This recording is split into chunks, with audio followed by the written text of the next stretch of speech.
Millard Erickson suggests that man's nature is similar to kind of how to describe it as far as our soul and our body. Because in history, right, there were folks that said that the body is bad, right? And you get to the book of 1 John, and you have Gnosticism, and there's this emphasis on the body is bad, the body is bad. Everything that is physical is evil.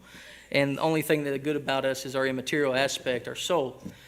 But the Bible seems to teach that, well, number one, everything about us is bad, everything about us is fallen, everything about us is sinful. And it's not just the body that is sinful, the soul is sinful. The spirit is sinful. Everything, our person is sinful. Everything about us is sinful. We are dead in our sins before we come to salvation. And when we get saved, we do receive a new spirit, but that refers not to a new soul, but it refers to everything that loves God in us.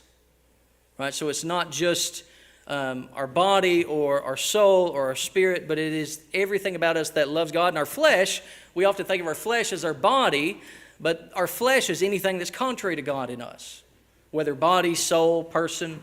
Erickson says that we need to think of it as like a unitary compound of a material and an immaterial element. The spiritual and the physical elements are not always distinguishable, for man is a united subject.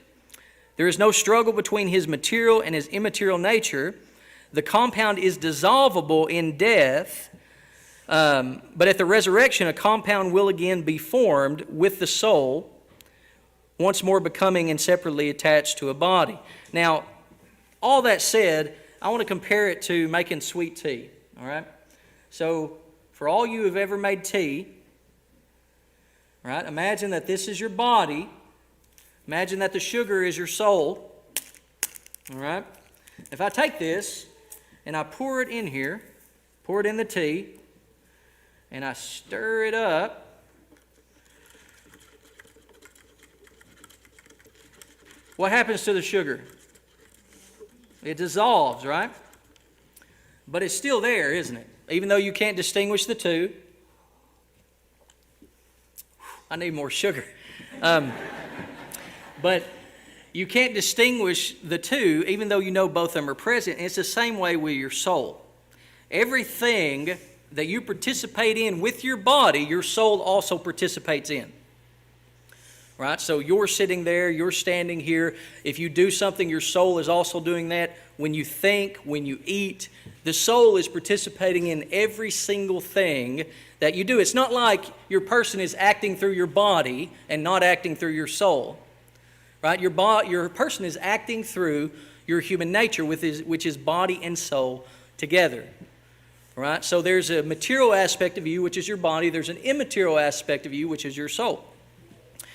And so I think that this is a better illustration than what Millard Erickson argues. If I drink this, I can't just drink the tea and say I'm not drinking the sugar, or I can't just drink the sugar and not drink the tea.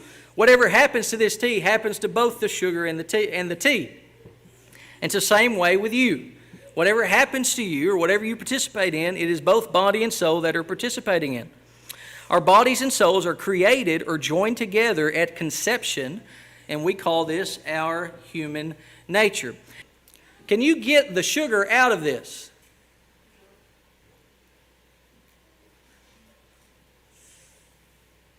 Barbara, can you get the sugar out of this? How do you do it? Evaporation, right?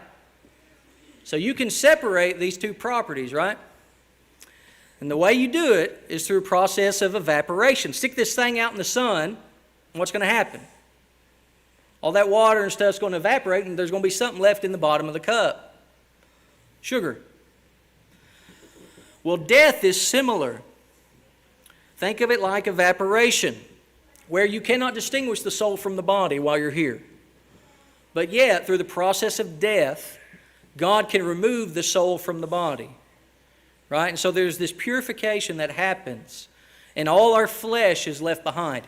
Everything that is opposed to God is left behind, and everything that loves God is taken to heaven.